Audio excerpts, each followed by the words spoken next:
பாபுஜி இந்த மாதிரி எங்க சமுதாயத்தில் இருக்கிறவர் உங்க கட்சிக்கு பலமா இருக்கிறார். ஆனா நிறைய பார்த்துருக்கேன் பாபுஜியுடைய அவருக்குன்னு ஒரு யூடியூப் சேனல், அவருடைய ஃபாலோவர்ஸ் இருக்காங்க. அவர் என்னென்ன செய்கிறார், என்னென்ன பூஜை செய்கிறார் என்பதைதான் நான் பார்த்துருக்கேன். அதை காட்டிலும் குறிப்பாக சொன்னால் கொரோனா காலத்தில் இந்த கொரோனாவை பார்த்து பயந்து கொண்டிருந்த நேரத்தில் அவர் ஒரு மருந்து தயாரித்து கொடுத்து யாரும் கவலைப்பட வேண்டாம்னு சொன்னார் பாருங்க. அது கடவுளாக அவர் காட்சி.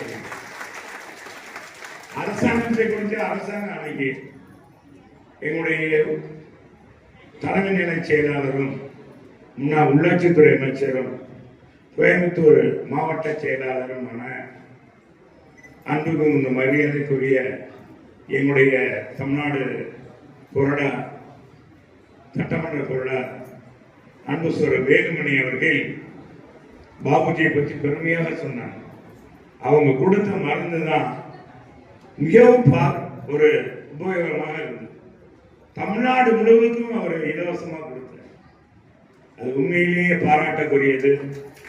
தமிழ்நாட்டில் இந்த கொரோனா காலத்தில் நமக்கு இந்த மாதிரி நம்ம தமிழ்நாடு உலகத்துக்கே எடுத்துக்காட்டாக இருந்தது என்றால் நம்முடைய பூர்வீக வைத்தியங்கள், இந்த மருந்துகள், ஆயுர்வேத மருந்துகள் நம்முடைய மூதாதையர்கள் கண்டுபிடித்து கொடுத்திருக்கிற நமக்கு அந்த கொரோனாவுடைய பாதிப்பு என்பது தமிழ்நாட்டில் மிக மிக குறைவு. ரெண்டாவது, அதை கட்டுப்படுத்தியதும் தமிழ்நாடு தான்.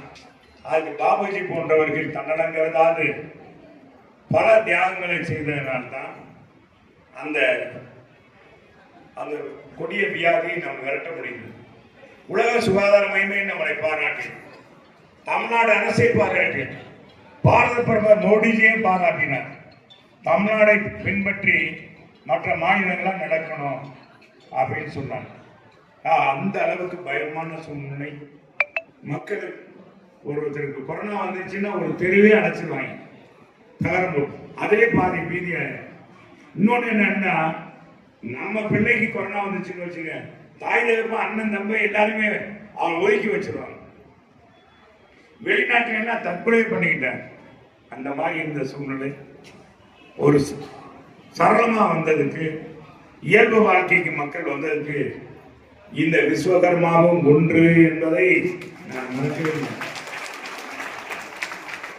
என் அன்பு சகோதரர் தங்கராஜ் அவர்கள் இந்த கொரோனா காலத்தில் எல்லாருக்கும், மதுரையில் இருக்க அனைத்து பேருக்குமே நான்